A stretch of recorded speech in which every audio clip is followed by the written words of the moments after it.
Cuando empecé a estudiar en serio todo lo de las religiones,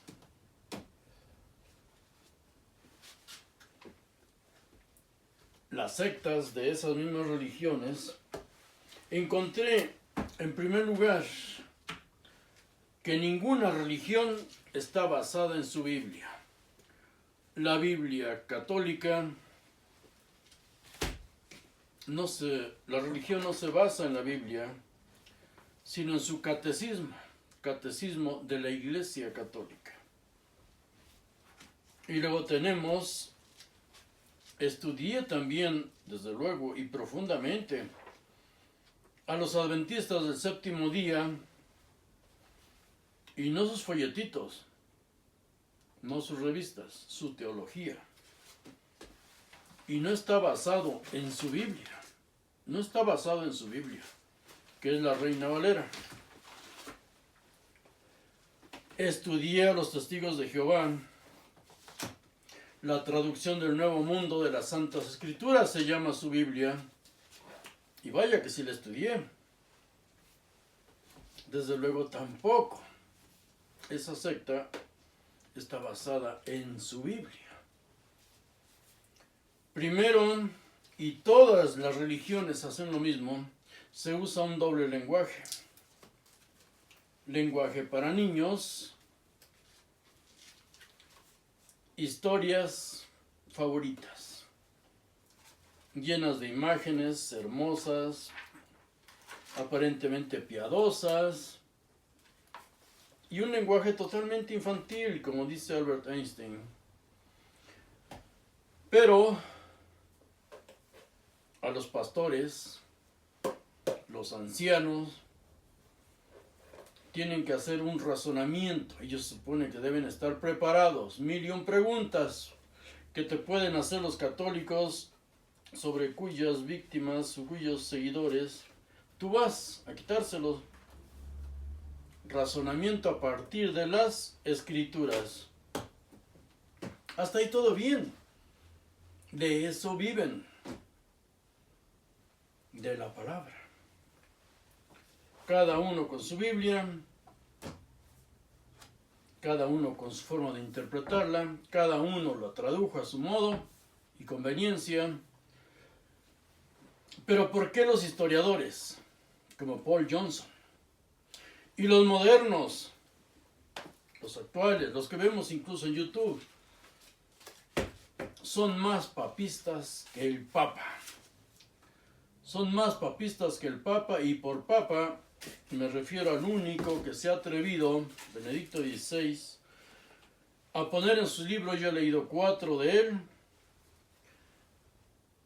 un lenguaje, sí, para niños, Jesús de Nazaret, 2, porque tengo el número 1 y el número 2, y donde desglosa el credo, en qué está basada la fe, pero a un nivel superior, para teólogos. Uno es para niños, para creyentes, y otro es para teólogos. ¿Por qué? Repito, son más papistas que el mismo Papa los historiadores modernos, que tienen hoy absolutamente todos los conocimientos a su alcance, su teléfono, accionarlo, la computadora, tablet, cualquier dato, cualquier versículo del que quieras hacer un estudio, buscas Biblia paralela y te aparecen todos los relacionados. Y no solo el Papa Joseph Ratzinger se atreve a decir que Jesús existió, para él existió Jesús, un hombre al que se le fue envolviendo, dice él, con un léxico, una palabrería obtusa, oscura, que solo pueden, para que no le entienda el pueblo, la gente gregaria, solo ellos pueden creer en todo eso. Y entre lo que pueden creer, y lo leí en el video anterior de su libro, dice, lo pueden creer solo la gente muy sencilla, muy humilde, la gente gregaria, el pueblo llano. ¿Qué paso gigantesco diríamos nosotros si los historiadores modernos no tuvieran que vivir de lo que hablan? Pero no todos hemos hecho una carrera y poder vivir de ella. Tenemos que vivir de lo que decimos. Pedimos suscripciones, Patreons, patrones. Patreons son patrones, entonces tienes que quedar bien con ellos y seguir una línea. Así me la marcaron a mí cuando me presentaba en televisión. Y así me quieren poner reglas cuando se me invita a un debate. Ni cuando me presentaba en televisión, ni actualmente ha aceptado a nadie. Es pretencioso, sí, pero es real. Ustedes, donde estén, en cualquier parte del mundo, comuníquense con una secta, con la iglesia. Aquí tenemos un obispo católico. Aquí en la ciudad del Paso, que es frontera, otro obispo católico, infinidad de sacerdotes, infinidad de pastores, pastoras. Elijan un tema, comuníquense con ellos. Y aquí lo tratamos, aquí lo debatimos. Pongan reglas, un tema y las preguntas que ustedes elijan. Búsquenlos, aquí hay cientos. Y sería interesante, claro que sería interesante. Porque yo no hablo para convencer, ni siquiera pretendo enseñar, solo, ¿sí?, hacerlos leer, invitarlos a leer. Porque quienes escriben de esto, leen, y mucho. Si no, veamos esto. El adoctrinamiento más importante en todas las religiones que yo he estudiado, todas, es el judío. Es el judío.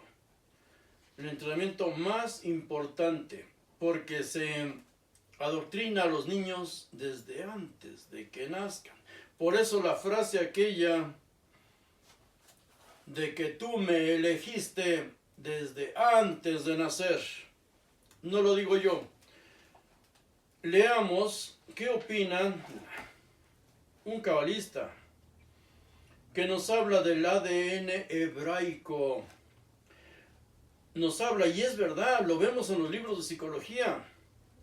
El lenguaje es el instrumento a través del cual nuestro Elohim y nosotros, nuestro Dios, se produce un diálogo interno con nosotros mismos, repitiendo varias veces palabras precisas. Creamos y consolidamos en nuestra conciencia antes de nacer lo que los especialistas llaman redes neuronales, verdaderos caminos químicos, surcos hechos de neuronas y nervios por los que hace fluir toda la información que recibimos del exterior cuando estamos en el vientre. Encontramos frases en la Biblia, no lo repiten. Fui elegido antes de nacer. Por eso también otra frase que difícilmente entendamos es: haré un nuevo pacto con ustedes. No que iba a engendrar un hijo, iba a engendrar millones. ¿Por qué? Porque dice: escribiré mi pacto, escribiré mi ley en su mente y en su corazón desde antes de nacer. Fueron elegidos porque su madre era judía, y ahí los judíos oran. Vamos a seguir con esto, lo que escriben ellos. Dice: información que recibimos del exterior, influenciando nuestras acciones, llega a tu mente, llega a tu corazón, y lo que llega al corazón es lo que ponemos por obra. Las palabras que ciertamente han tenido la mayor influencia en la creación del ambiente sonoro que acompaña la vida del judío desde el vientre materno. He aquí este condicionamiento colectivo, su adoctrinamiento. Son las palabras del Shema Israel. El Shema Israel, escucha Israel. Lo encontramos en el capítulo 6 de Deuteronomio. El sonido de estas palabras, dicen, estos cabalistas, el sonido de estas palabras repetidas diariamente durante generaciones llega al judío a través de las paredes del útero y de la voz de la madre, del entorno familiar y social que lo rodea. Ellos son unidos. Palabras que él mismo repetirá todos los días de su vida hasta el último aliento, porque 3 veces los judíos deben orar. Eso hacía Jesús. En Deuteronomio 6:5 dice claramente: amarás al Señor tu Dios, con todo tu corazón, con toda tu alma y con toda tu fuerza. Que esto se repite en Mateo 22:37. Incluso en Mateo 22:39 va más allá, porque dice: amarás a tu prójimo como a ti mismo. Y aquí repite Mateo, judaísmo, doctrina judía, el Levítico 19:18. No odies a tu semejante, puedes reprenderlo, no incurrirás en error por su causa. Ahí está repitiendo todo es judaísmo. Debemos entender esto, debemos entenderlo. El cristianismo, creemos que Jesús vino, cambió todo, está repitiendo solo. El cristianismo solo repite judaísmo. ¿Qué escribe Justino Mártir? Porque el Papa dice que se le rodeó a Jesús, lo leímos en el video anterior, de que hacía milagros. ¿Para qué? Para que pudiera caminar el cristianismo en la ideología romana, greco-romana. Pues Justino Mártir, uno de los padres de la iglesia, dice: cuando el diablo trajo a Esculapios, un dios romano, griego, como resucitador de los muertos, ellos creían en eso y creían que Esculapio resucitaba muertos. Entonces tenían que investir a Jesús con los mismos poderes para que pudiera competir, o por lo menos compartir con ellos una parte. Dice: cuando el diablo trajo a Esculapios como el resucitador de los muertos y sanador de todas las enfermedades, no debería decir que en este tema es igualmente él ha imitado las profecías sobre Cristo. Esculapio fue 300, 400 años antes que Jesús. Y se empezó a formar en Egipto, de ahí se lo llevaron los griegos, la idea. Esto lo escribe Justino Mártir en su diálogo con Trifón. Y dice ahí el judío en la párrafo 69. Ahora, el Rabí Akiva, y estoy hablando ya del siglo II, después de nuestra era, después de Cristo, siglo II, Rabí Akiva, que fue el que ungió al Mesías, Bar Kokhba, que él sí fue rey, él sí fue un verdadero Mesías judío, logró reinar 3 años, logró vencer a los romanos. Dice el Rabí Akiva: una vez a Akiva se le pidió que explicara por qué las personas afligidas por enfermedades algunas veces regresan sanas después de una peregrinación al santuario de un ídolo, aunque sea seguro que no tiene poder alguno. También se refiere a Esculapio. Ese milagro lo vamos a tratar más adelante, porque es de mucho interés para poder crecer mentalmente, poder crecer espiritualmente y poder transmitir conocimiento y sabiduría a nuestros hijos. Esto que dice el Rabí Akiva, o se le atribuye al Rabí Akiva, está escrito en el Talmud de Babilonia, en Abodá Sara 55a.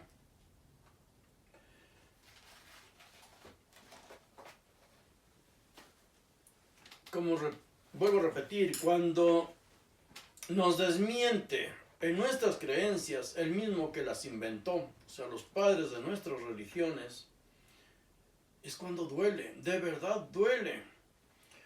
Pero si no leemos lo que está escrito en esas Biblias, que debe ser tratado con respeto, debemos leerlo.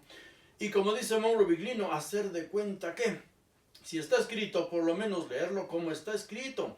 Porque por eso hay tantas Biblias, y tantas sectas, y tantas creencias, que se basan en solo unos cuantos versículos, y ya creas tu religión. Y ya creas tu secta, tu iglesia. Aquí alrededor mío hay unos 10 templos, por lo menos. Cada uno tiene sus clientes, porque a la gente no le gusta trabajar.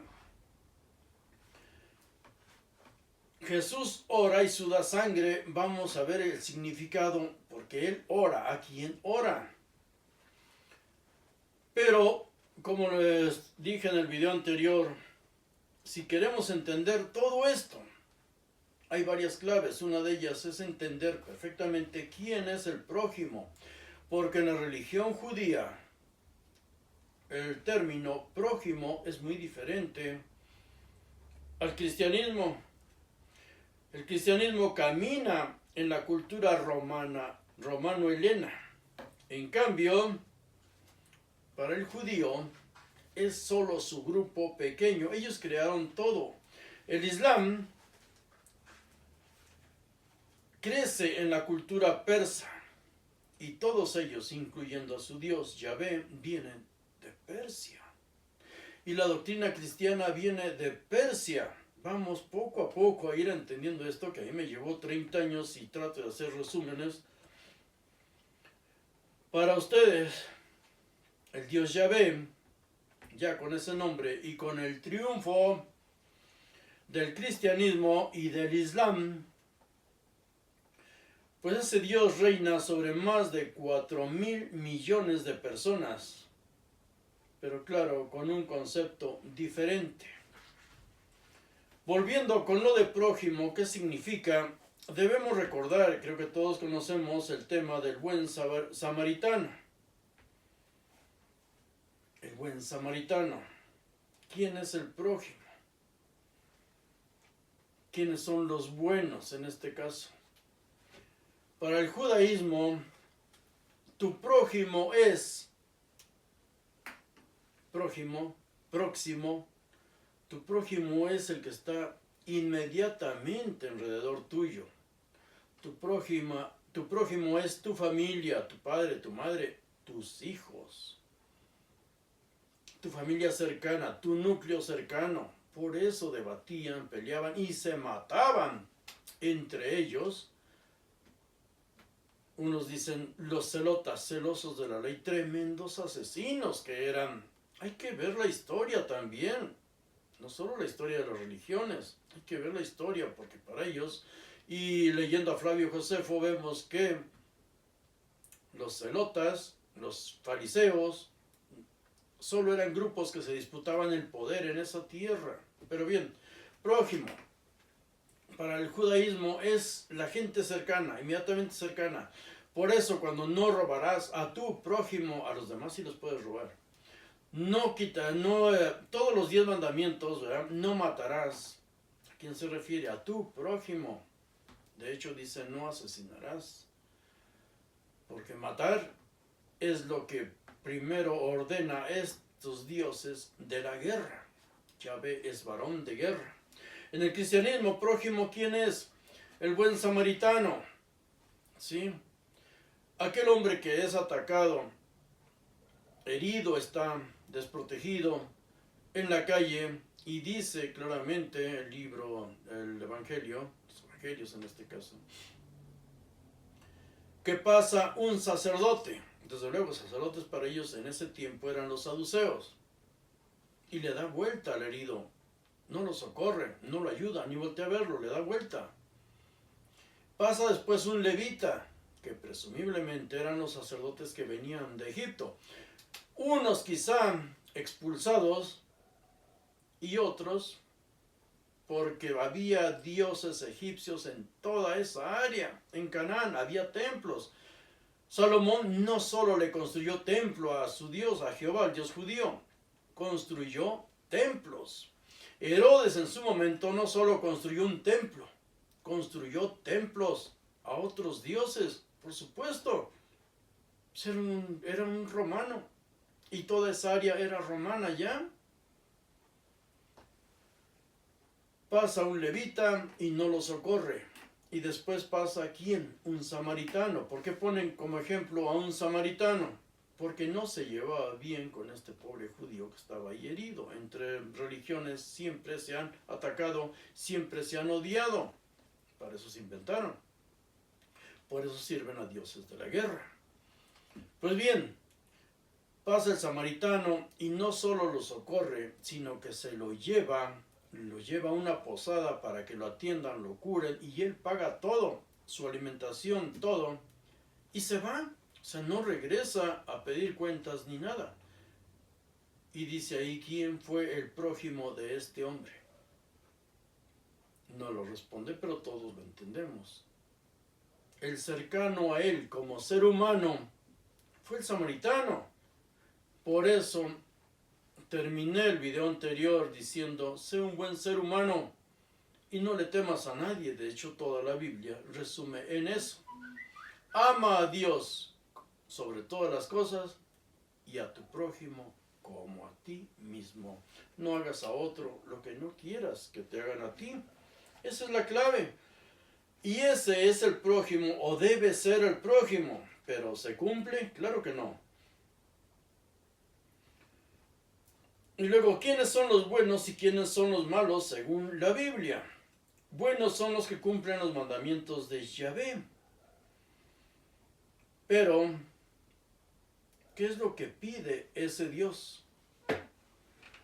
Que le sirvan. Y servirle a Él es no servir a otros dioses. ¿Cómo le pueden servir? En el Islam sí lo aclara. Muerte a los infieles, muerte al que no crea. En el politeísmo puede ser multicultural, puedes creer en todos. En el monoteísmo no. Por eso los gobiernos, los imperios han tratado de tener siempre un solo Dios, porque ellos así controlan absolutamente todo. Servir o adorar a un dios de la guerra es involucrar a los ejércitos. En el Islam, repito, es muy clara la orden: muerte a los infieles. Recordemos, en videos anteriores lo vimos, que Ramsés fue el primer rey que involucró a los dioses, los puso como estandarte, siglo XIII antes de nuestra era.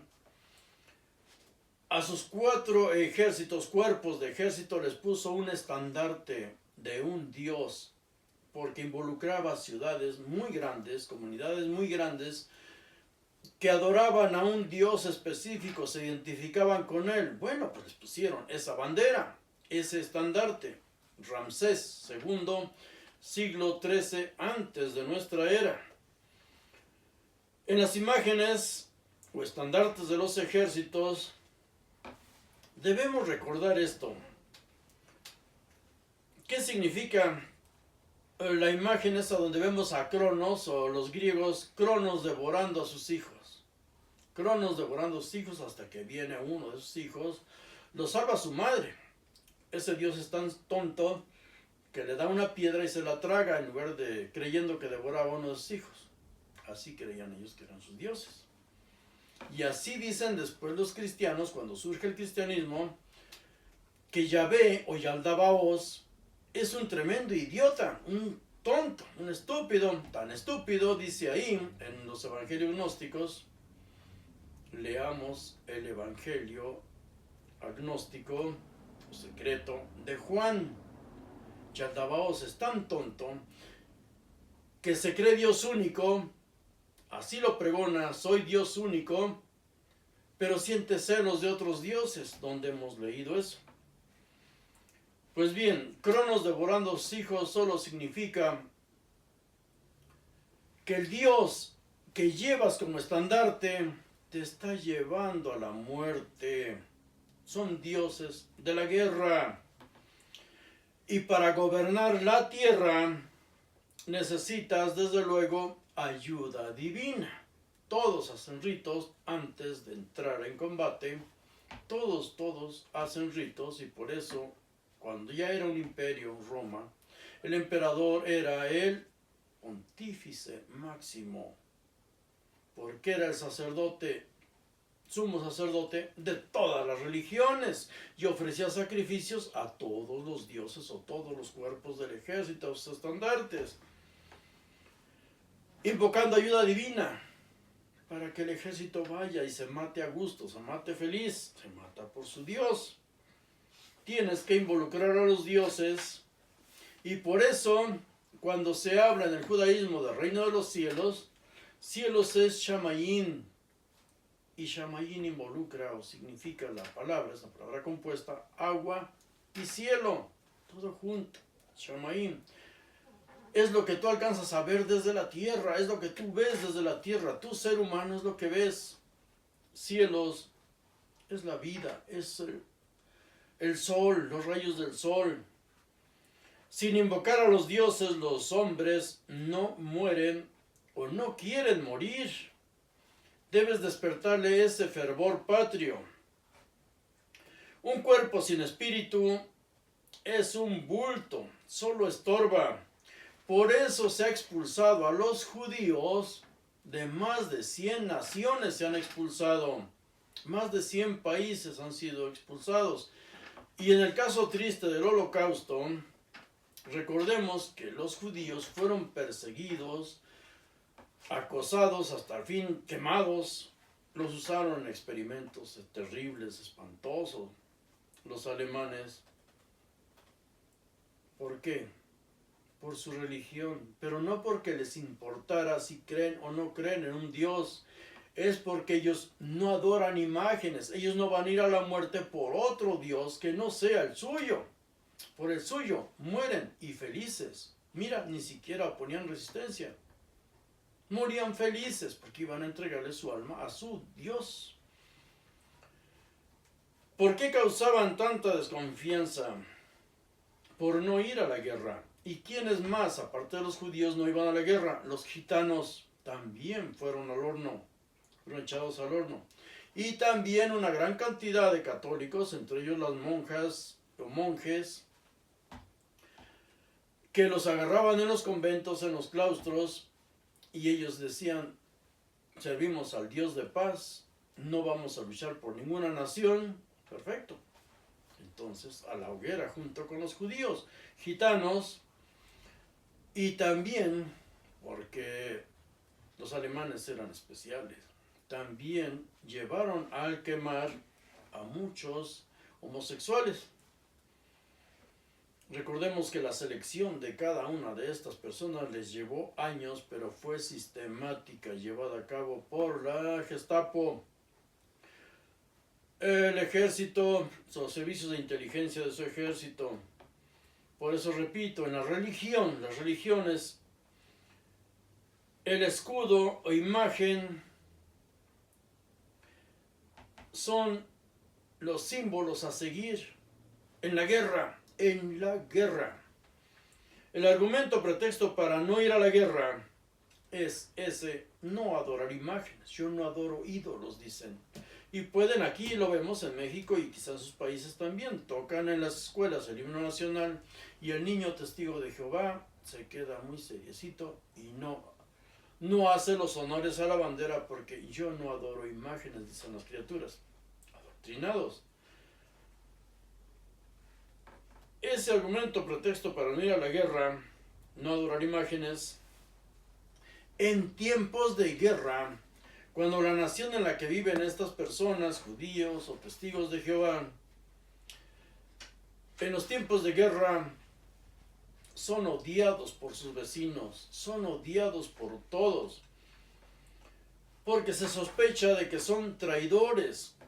Si no tienen ellos representado a su Dios en una imagen, por eso el cristianismo después se volvió inteligente y le puso imagen a su creencia, lo humanizó.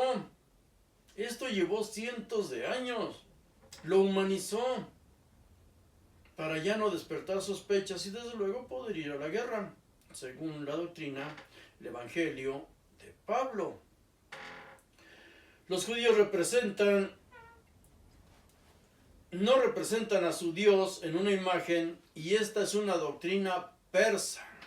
Y en época de los romanos, esto sí era sospecha de una alta traición. El enemigo de Roma, al que no pudo vencer jamás, fue Persia, los partos en esa época.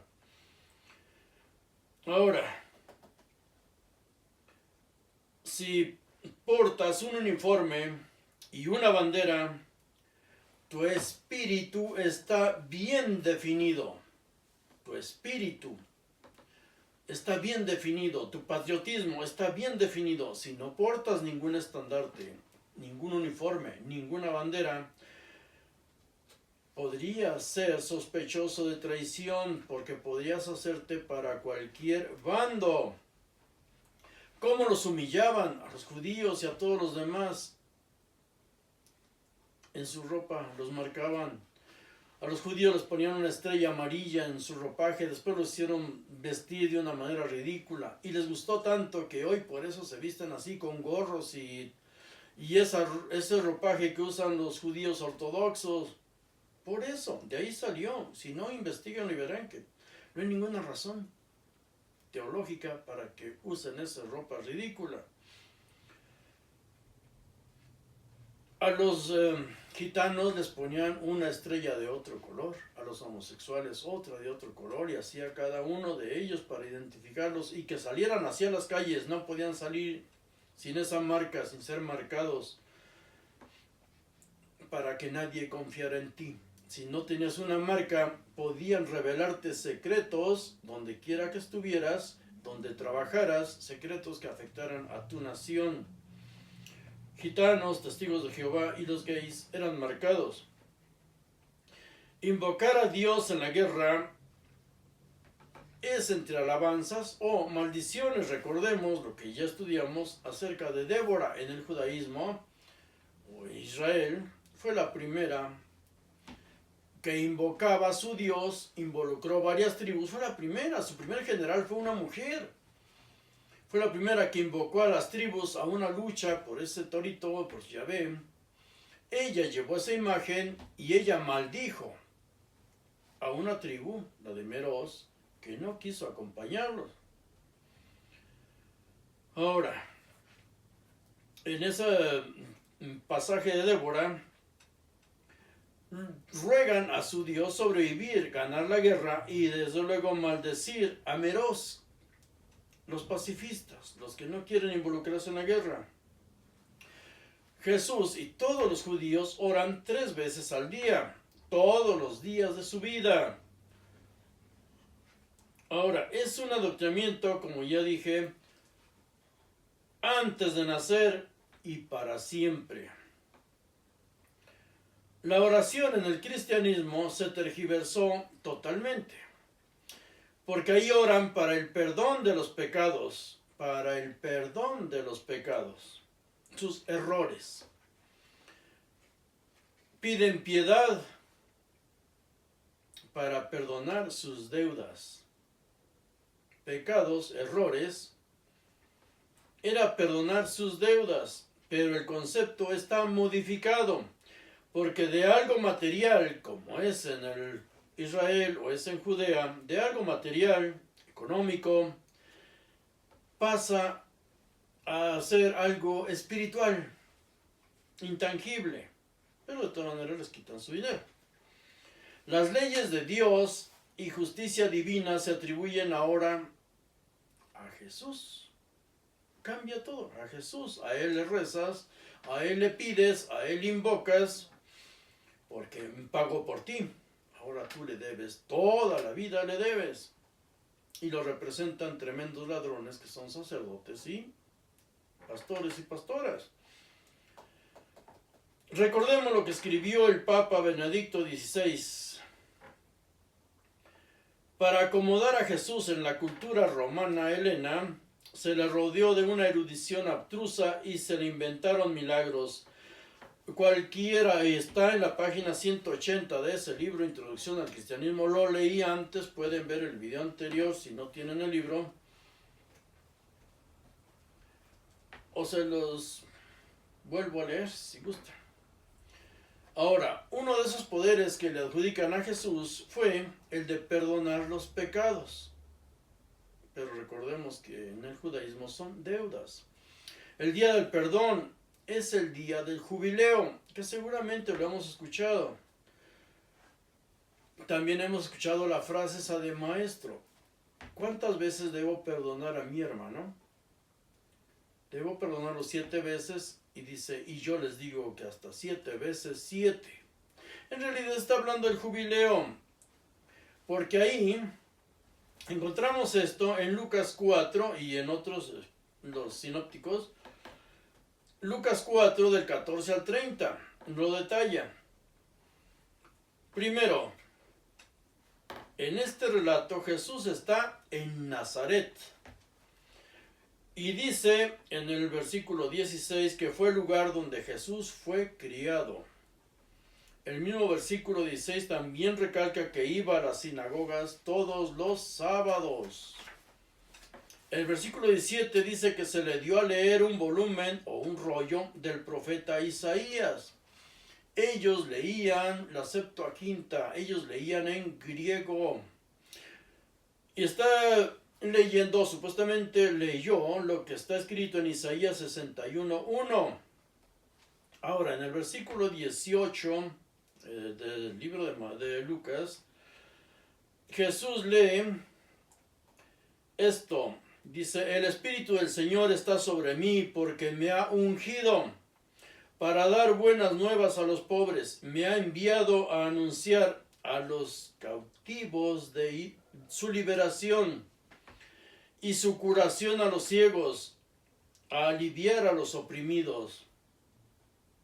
Está repitiendo, está leyendo eso que lo dijo ¿quién? Isaías. El ungido, ¿quién es Isaías? Versículo 19 dice, anunciar el año favorable del Señor. Anunciar el año favorable al Señor. 7 veces 7, el año del jubileo. Versículo 21 dice, comenzó por decirles, hoy se ha cumplido este pasaje ante sus ojos. Ahí se atribuye él que viene a dar cumplimiento a lo que Isaías prometía que ocurre con las personas a las que le está hablando. No son creyentes sometidos como son hoy todos los que van a la Iglesia Católica o a todas sus sectas.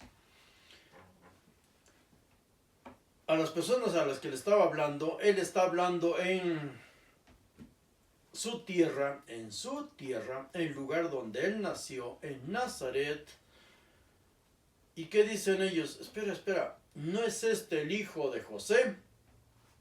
Versículo 22, literal dice, se admiraron por esas palabras.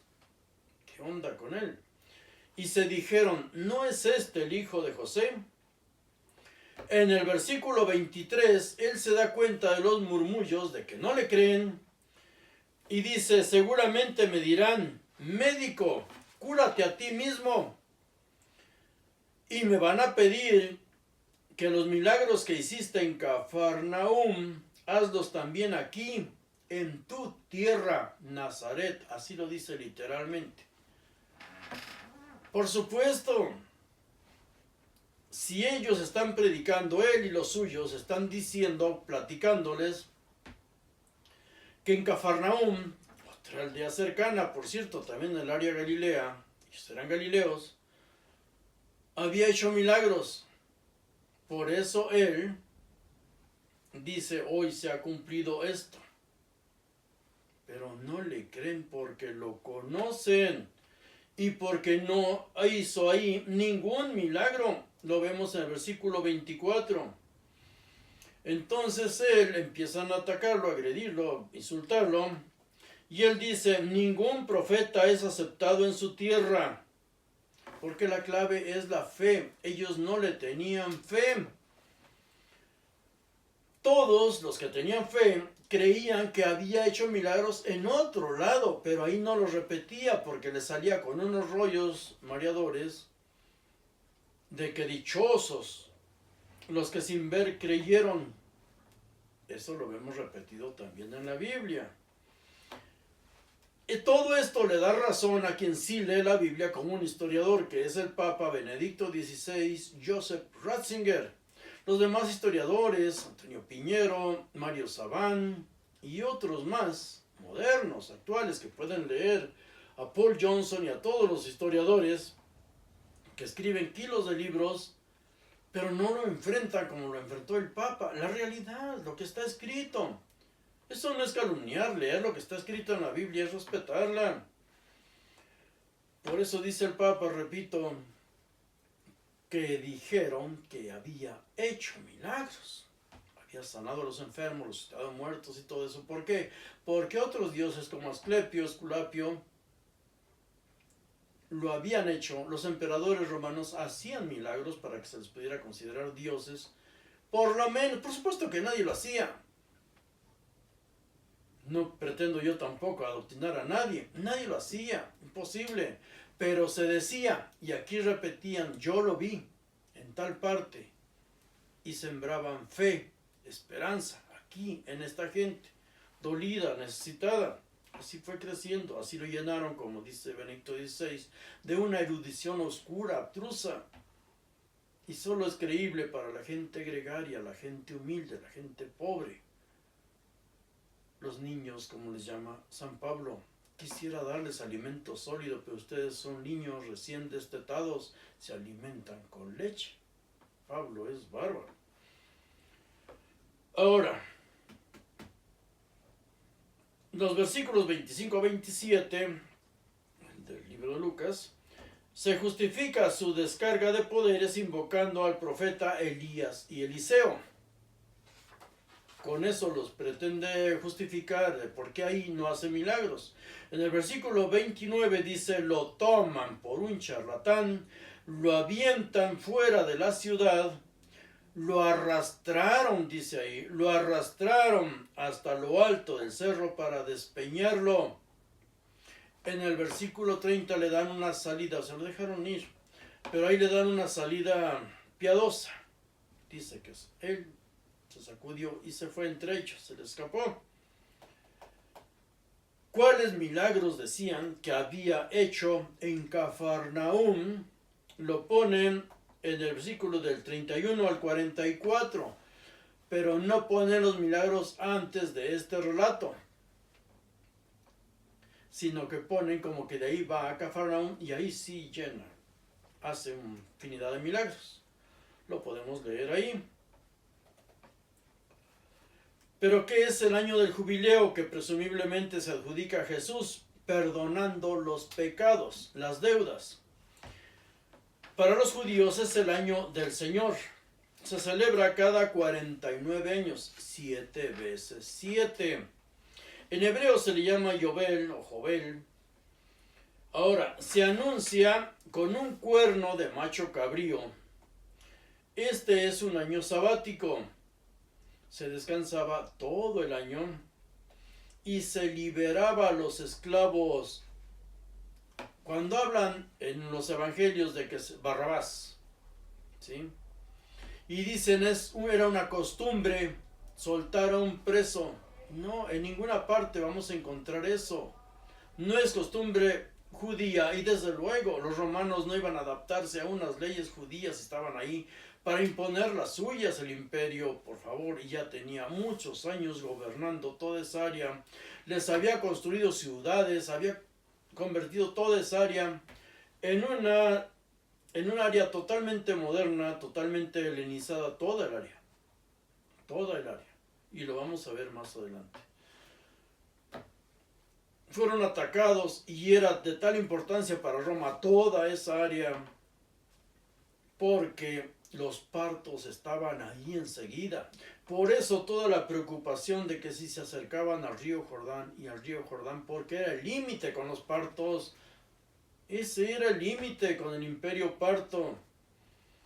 Bueno, dice que se liberaba a los esclavos. No era costumbre de ellos liberar a un preso, era liberar a los esclavos. Y luego también dice ahí que se regresaban las posesiones adquiridas en compra o empeño, o sea, perdonar las deudas, el año del perdón, el jubileo. En Levítico 25, del 8 al 16, viene todo este relato. Recalca el versículo 17 de Levítico 25, 17, dice, no afliges a tus conciudadanos. Y también está escrito literal, Levítico 25, 17, en todas las Biblias viene esto. Tema cada cual a su Dios. Cuando ellos esclavizaban a alguien, no lo obligaban a adorar a Yahvé, a Jehová, solo aquel que lo aceptara. Cuando liberaban a los esclavos en el año del jubileo, 7 veces 7, 49, para el año 50 era el año de jubileo.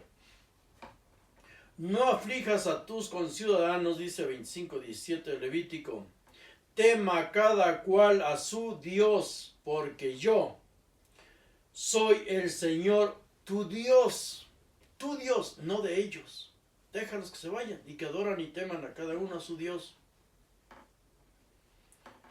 Los esclavos son liberados y vaya cada uno con su Dios. La liberación de los esclavos cada 7 años, de Deuteronomio 15 a 12 viene escrito esto como ley. El perdón de las deudas cada 7 años, Deuteronomio 15:1.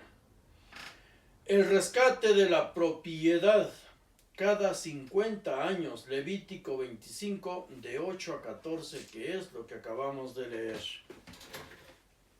¿Qué milagros atribuidos a Jesús podemos razonar o encontrarlos en otros? Como dicen los mismos padres de la Iglesia Católica, se le atribuían a él y también a otros dioses. Vamos a ver eso.